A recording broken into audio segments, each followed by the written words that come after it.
Namaskar viewers, hello and welcome to Sansad TV. I'm Tina Jha, you're watching Perspective. After a productive participation at the BRICS Summit in Rio de Janeiro, Prime Minister Narendra Modi arrived in Brasilia on Tuesday for a historic state visit, the first by an Indian Prime Minister to Brazil in nearly 6 decades. He was warmly received at the airport by Brazil's defense minister and welcomed with a vibrant samba performance, a traditional Brazilian cultural expression. The Prime Minister also received an enthusiastic reception from the members of the Indian diaspora who gathered in large numbers to greet him. Touched by their affection, Prime Minister Modi called it a memorable welcome and lauded the community for maintaining strong ties with their Indian roots. During his stay in Brasilia, the Prime Minister will hold bilateral talks with President Inácio Lula da Silva, with a focus on deepening the strategic partnership between the two countries in key areas of mutual interest. A set of agreements is also expected to be signed. So in this edition of Perspective, we're going to unpack the key takeaways from Prime Minister Modi's engagements from the BRICS Summit in Rio to the bilateral leg in Brasilia and explore how this visit could open a new chapter in India's partnership with Brazil and also the wider global south. Joining me are two very distinguished guests. Let me begin the program by introducing them to you. It gives me immense pleasure to welcome former Ambassador Dr. Deepak Vohra. Ambassador, pleasure to have you with us on the program today. Thank you. Also pleased to welcome Mr. Vivek Mishra, Deputy Director, Strategic Studies, ORF. Mr. Mishra, glad to have you with us on this broadcast as well. Thank you, Ambassador, allow me to begin the program today with you. So from the early years of diplomacy to today's strategic partnership, how do you see the India-Brazil relations having evolved over time? Thank you very much. It's an honor, privilege to be with you. I learned from you. And of course, Mr. Vivek Mishra, Professor Saab, Dr. Vivek Mishra is going to teach me a lot more than I know. I've been to that country. I fell in love. My body came away several times. My heart stayed behind. You know, in the common perception, Brazil is known as the land of samba and football. There used to be, you're too young to remember, there used to be a character called King Pele, probably the greatest footballer of all time. He was a mestizo. He was half Spanish and half local, whatever. But he was quite amazing. But there's a lot in Brazil beyond that. And you rightly said that now it's time that we move beyond the stereotypes. Just as, India is no longer, Bharat is no longer seen as a land of snake charmers and so on. There's a lot more to Brazil than football and samba. There is technology, there is environmental sustainability. It's been through a severe economic crisis in the middle of the last decade. There was recession. They've had issues. There's, of course, and then nothing can impact their optimism. There's a common saying in Brazil, which I heard and which I love, which is God is Brazilian. So they say that we have all kinds of issues, but then God will help, but not in a Christian sense. It's just God will help us come back and we'll bounce out of our crisis, etc. Prime Minister's visit, ma'am, let me put it to you like this. We are trained to look at both the positives and the negatives in a relationship. Right. All the things that is going on today, Wikipedia will tell you, or the website of our embassy in Brasilia will tell you all the wonderful things. We are doing this, we are doing that. I've been doing that as I was ambassador in 6 countries. What I remember very clearly is that when my late father was involved in the liberation of Goa, the Brazilians got very angry and said, don't you dare take Goa because the Portuguese are our buddies, we're a former Portuguese colony, etc. Yes. And you do this, you're bad fellows, it's a violation of international law. And we told them to go fly a kite. Then the relationship kind of remained stuck over a period of time. And then I think it was in the last 20 years with President Dilma Rousseff, the woman, she was very fond of India. I had met her. And then, of course, she was impeached, and I don't know what's happened to her now. The Brazilians are very good at impeaching this chap. In fact, Ambassador, that would have been my next question, because when I was reading about India-Brazil relations, I did come across this aspect and the long gap in the India-Brazil relationship. But over the years, we are seeing, you mentioned the last 2 decades or so, we've seen India and Brazil move from being distant partners to becoming, in many ways, active collaborators. So how do you see this shift? What's changed in recent years to bring about this renewed energy into this partnership? I'll tell you what it is. One, travel has become a lot easier. And then we are members of that hard-hitting organization. You know, you throw bricks, eating at each other. I call it, Sansad bricks. And we were founding members of IPSA. And then we are part of the G4, by the way. We are, along with Germany and Japan, we are saying, guys, throw out the existing UN Security Council permanent members, let us in. So there's a number of things on which now the viewpoints are coalescing, are converging. And may I also tell you, ma'am, that the Brazilians have this great tradition of hounding their former presidents. Dilma Rousseff herself was impeached, and so was this guy, the present fellow. He was in jail. And then the previous guy who came to India as chief guest at Republic Day 3 or 4 years ago, Mr. Bolsonaro. He's also being impeached, and I think he's going to jail or something. He calls it a witch hunt. Donald Trump of the United States had said, whose great buddy he was, said, don't you dare touch him, because he was letting my companies go into the Amazon and clear the forests and get all the wood. It's all kinds of funny things. But between India and Brazil, I believe on both sides, there is respect for the achievements of, Brazil, like we have Vision 2047 to be a developed country, they have Vision 2050. Not many people are aware of this. They also want to be, they have lots of income inequalities. The Gini coefficient is horrible in Brazil. Very rich people, very poor people. Corruption, happy birthday. Look under the carpet, you'll find lots of issues. And yet they're a very resilient, happy people. So the understanding came when we started interacting. They joined the Biofuel Alliance. They are part of the Solar Alliance. They began to understand that India has a lot to offer. India, that is Bharat, the technology, the achievement, the money, the development, and going forward steadily, 6.8, 7.5% growth. It's a dream for the Brazilians. So they began to look at us with a new, not just yoga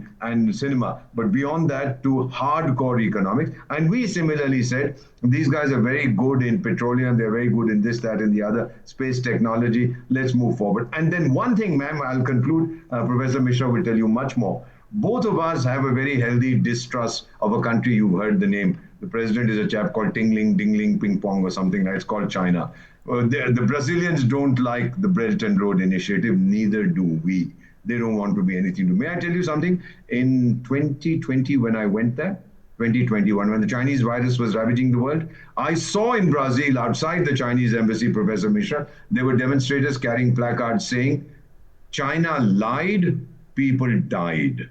Because China said, oh, no, this is nothing, this is mild flu, etc. They were very sensitive about it. A huge country. That's why a lot of our chaps have gone and invested in agriculture. And they have not so many people compared to us. So they don't like China at all. The Chinese ambassador also went around saying, you guys are terrible, you have mental virus, all kinds of funny things. They're idiots, the Chinese. So I believe that Brazil and India have this common element also. But other than that, I don't see anything we are doing today to hurt each other's interests. I rest my case. We are natural partners, the distance notwithstanding. Sure, Mazda, I'll come back to you and try and understand what newer areas of cooperation can we explore and how can this visit further add momentum. But let me bring in Dr. Mishra here.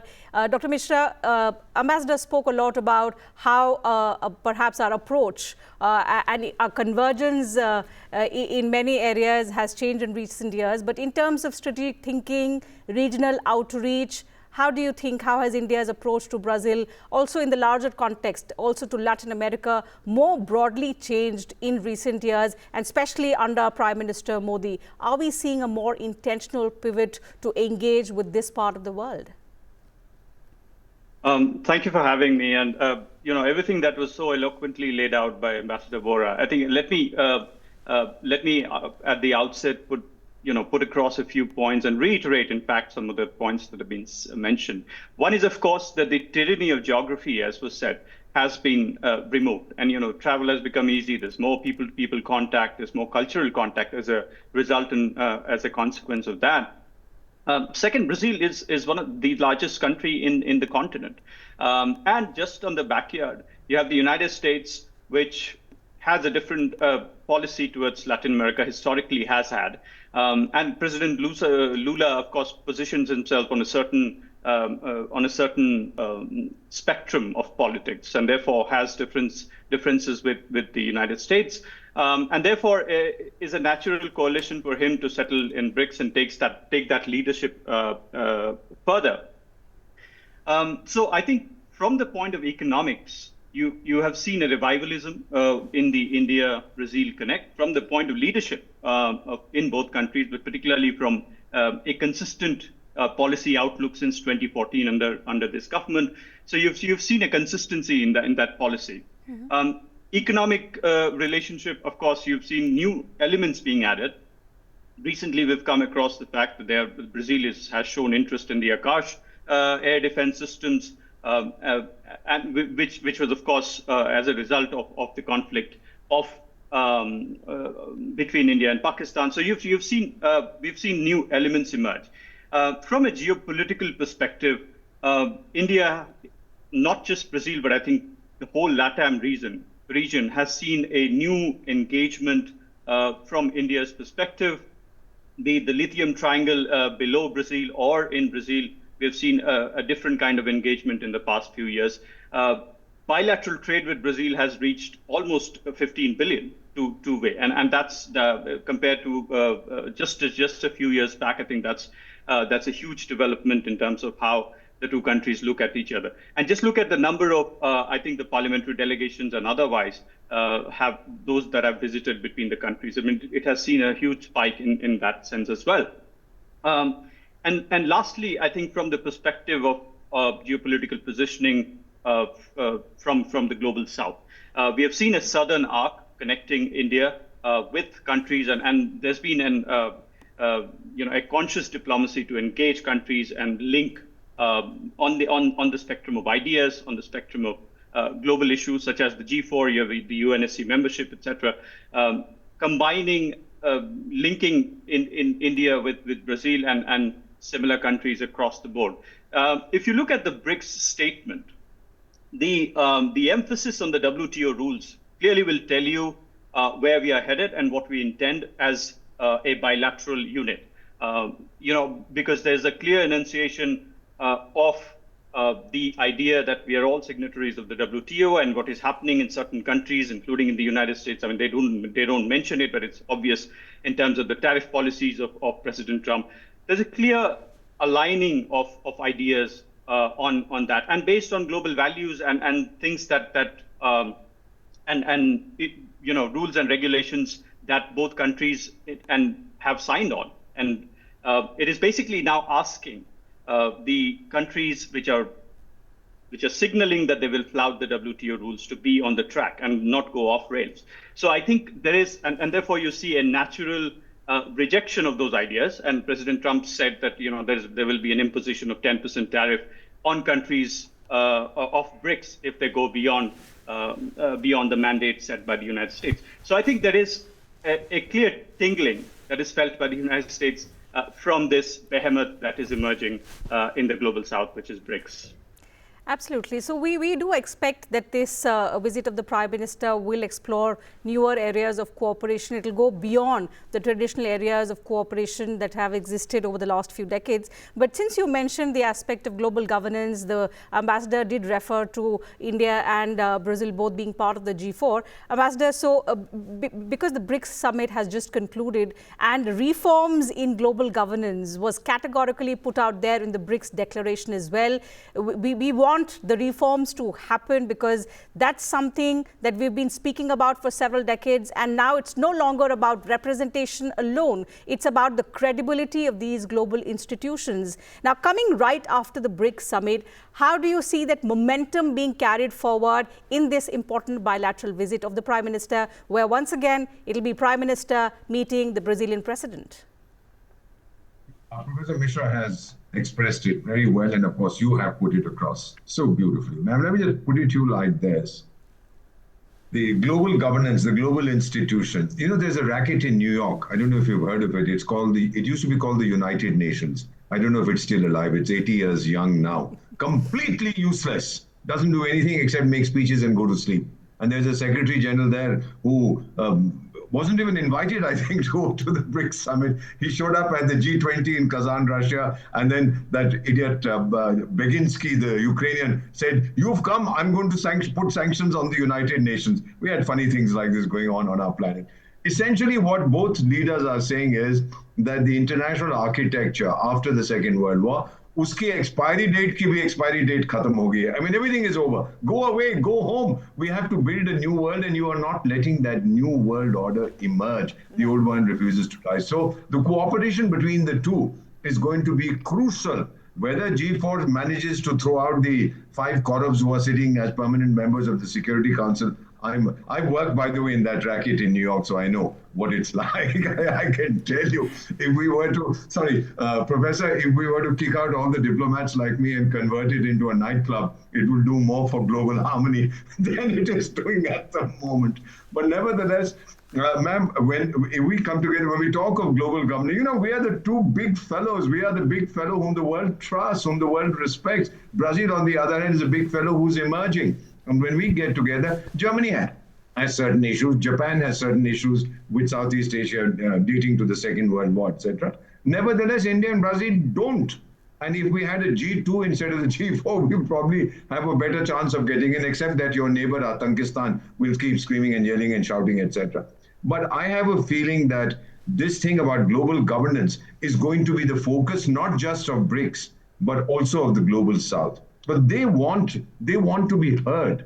India as a member of the global South, whatever is the global South, 125 countries. I've listened in, I've served in those countries. They say, we want you as our spokesperson. Nobody listens to us. I've seen this, Professor, in the UN, a chap from, I'm a special advisor in 3 African countries, fellow from Papua New Guinea gets up and says, I beg your pardon, Guinea-Bissau gets up and says, listen, and everybody says, kahan se hai tu? Guinea-Bissau, shut up, sit down. Nobody wants to listen to you. So then we are telling them that we will be your ambassadors. And Brazil does that with the LATAM country. I think it's a partnership that is destined, may I put it differently, that is doomed to succeed. There can be no other way. Taking on from what you said, perhaps, is that why, Professor Mishra, that the Prime Minister did not mince word this time? Each time India has spoken about the urgent need to bring about reforms at global institutions, but this time the comparisons that he made, and he went on to say that 21st century software cannot run on 20th century typewriters and so on. How do you also see the significance of the fact that the Prime Minister's assertion were backed by each member of the BRICS, and it found mention in the BRICS declaration prominently? Absolutely. I mean, I imagine the global governance, as Ambassador laid out, running against the clock, and that clock has already stopped. So I think there needs to be a reformation urgently. We are past the date, and that reform needs to be made at every granular level. I mean, look at, for instance, you're talking about a rules-based order in the Indo-Pacific, and where's that heading, right? In terms of the granularity of it, you hear the Indo-PACOM and the Trump administration insisting that they are resoundingly committed to the idea of rules-based order in the Indo-Pacific. But in terms of actions, they are torn apart by what's happening in other parts of the world. So they're probably deflected by what's happening in the Middle East. Russia-Ukraine has, of course, been Europe has been an important part of that deflection. So in terms of commitment to a rules-based order, India is left hanging in a balance because the other members, I mean, for a long time, we heard that India was the weakest link in the Quad. And now you see that the commitments from the other side is waning.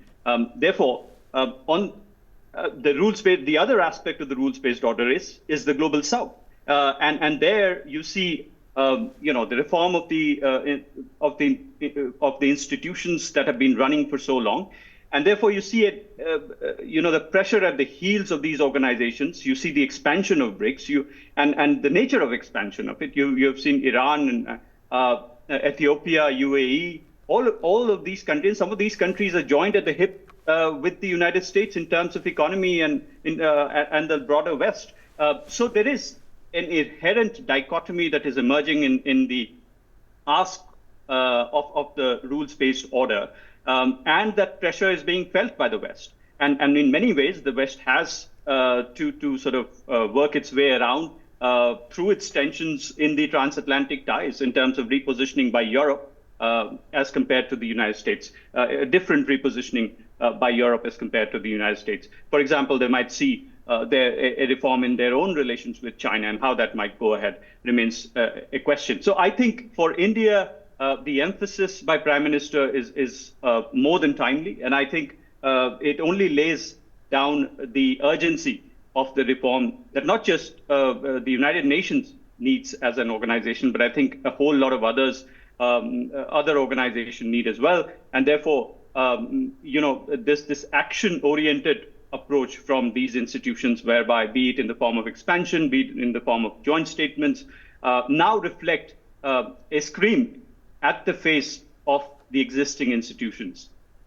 Mazda, I'll come back to you and try and understand, because I've discussed this several times, that India has raised this issue. The fact that each time it's a different platform, we speak about it, but in terms of action-oriented measures, we see quite less at the global stage, perhaps because there are several countries who do not want that change. They're not willing to let that change happen. The question here is, there is increasing frustration among developing countries, especially countries in the global south, because of unequal representation in decision making, and because the decisions taken by the global north impact the global south, with us having no stake at all in that decision making process. So do you think that BRICS now, with its growing influence, with its growing representation, can act as a credible pressure bloc to perhaps influence reforms at the global level? Because all this while there has been talk, now there could be pressure, and perhaps we could push something at the global level that will be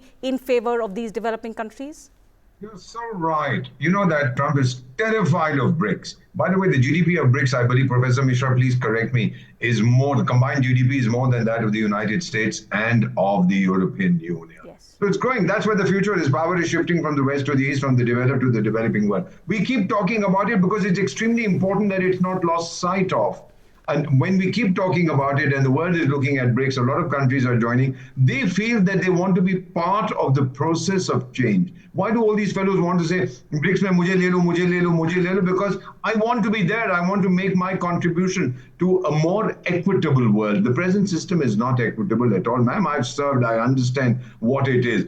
And therefore, the more there are in BRICS, it certainly would be the most important pressure point. You know, Donald Trump went berserk when people said we are going to have a BRICS currency. He said, you do that and I'll commit suicide or something like that. I'll make you commit suicide. Something he said, like something funny. And then he was saying, all these nasty fellows from BRICS, they're going to do this, that, and the other. I'll put tariffs on them. He's overplaying his card, but that's Donald Trump. My own feeling is that BRICS is here to stay. And the latest document, incidentally, they named Pahalgam. You are aware of that. Yes. And our buddy China was not able to exercise its veto. It doesn't have any. The BRICS documents are by consensus. China didn't open its mouth to protect its colony called Atankistan. They did that in the Shanghai Cooperation Organization and the UN Security Council. They couldn't do anything because they would have been exposed as a state sponsor of a state sponsor of terrorism. So I find that the issues that BRICS raise are issues that concern the global south, whether it's terror, economic development, whether it's climate change, whether it's a more inclusive, a more equitable world, inclusive growth, etc., etc. Ma'am, before I conclude, may I just say something which a Brazilian minister told me when I was in Brasilia. He said, you know, Mr. Ambassador, the Americans should be grateful that old Chris Columbus lost his way to India and found America. He said, similarly, we are grateful that this Portuguese fellow called Pedro Alvarez Cabral, I think was his name. Yes. He lost his way to India and he discovered Brazil. So he said, we owe you one. I said, but thank you very much. But that was a kind of light-hearted thing. There's a lot of robust affection for India that I saw in Brazil and vice versa. We have nothing. We don't dislike each other. No? A Brazilian comes to come and says, dost hai hamara. Similarly in Brazil, I mean,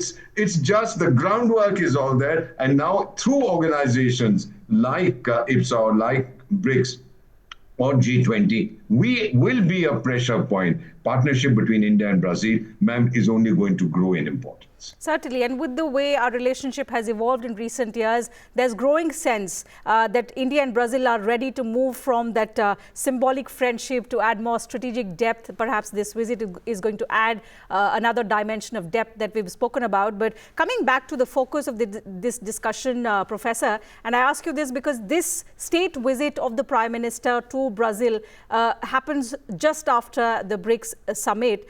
How do you see both countries, part of BRICS, part of the G4, both talking about global governance and reforms, the much needed reforms to say. How do you see both countries now building continuity on all of these issues like reforming multilateral institutions and most importantly, giving voice to the global south?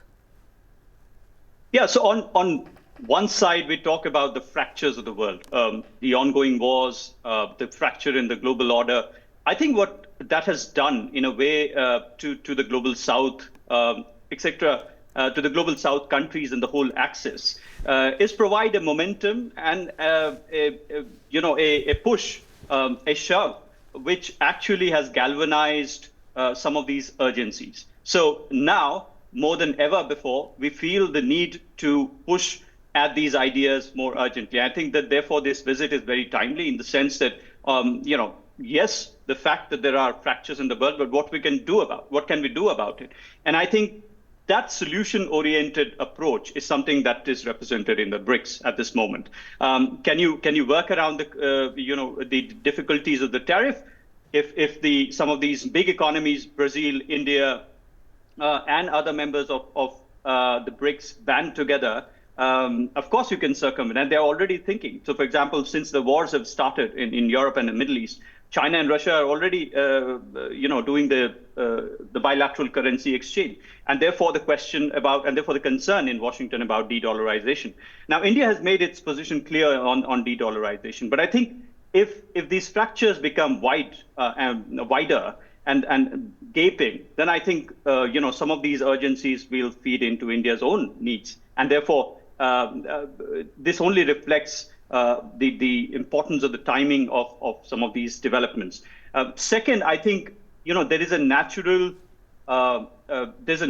positioning of global South countries, and there's a timing factor to it, which means that there's a natural trajectory of the rise of global South countries, which cannot be prevented, and therefore we are also in many ways the global South countries are pushing at the institutions, at the norms, at the values set by a certain set of countries at the beginning, in the middle of the last century. And that tension is already being felt. BRICS is a representation of that. Right. Ambassador, to wrap up the conversation, because time is running out, but since we are talking about this visit perhaps adding a new dimension to the relationship between India and Brazil, broaden the strategic partnership that both countries have been enjoying since 2006. While trade is an important aspect of any relationship, people-to-people ties, often from culture to business, become the bedrock of enduring relationships. So in that case, what more do you think can be done in context of elevating India-Brazil relationship to bring our citizens, innovators and entrepreneurs much more closer and much more perhaps create an atmosphere where they can work for the progress of their respective countries? Oh, absolutely, ma'am. You're spot on. People-to-people relationship is very important. Mutual understanding is very important. We now even have a strategic 2+2 dialogue, yes. Politico-military. We established it last year. And they have also expressed interest. By the way, I'm not giving you anything that is top secret. They've expressed interest also in the what they call the BRICS. They wanted to know where they could buy it. I said, try Amazon.com. You might get it over there. We are not going to, whatever it is. So the issue basically is that these two countries, now we have, for example, I used to be on the board of an Indian company, very big in agri-products and in fertilizers and so on. They have a huge investment in Brazil, over $100 million, because they say this country has so much of land. I mean, here in India, if you have a tractor, by the time you shift to top gear, you're already out of the farm. There he said, it'll take me 3 days to go from one end of my farm to the other in a tractor. There are lots of land, not so many people. It's there, it's waiting to be discovered, and it is being discovered now. So the future, ma'am, on a scale of 1 to 10, if you were to ask me, I would rate it, the partnership, as 11. Okay, so with that, we'll have to wrap up the conversation. We've already surpassed the allocated time. But thank you once again, Ambassador. It's been a delight to have you with us on the program. Professor Mishra, thank you for adding value to our discussion on the India-Brazil partnership and how it's evolved in the recent years and the new areas of cooperation that we see emerging post this significant visit of the Prime Minister. Time allows me to take up only that much, viewers. Once again, a huge thank you to both our guests and a big thank you to you as well for your valuable time.